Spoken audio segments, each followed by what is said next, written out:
Meaning of dismount. Dismount. Dismount. Dismount. Dismount.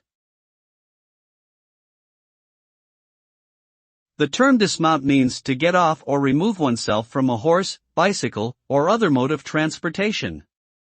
It can also refer to the act of removing an object from its mounting position, such as taking a picture off the wall.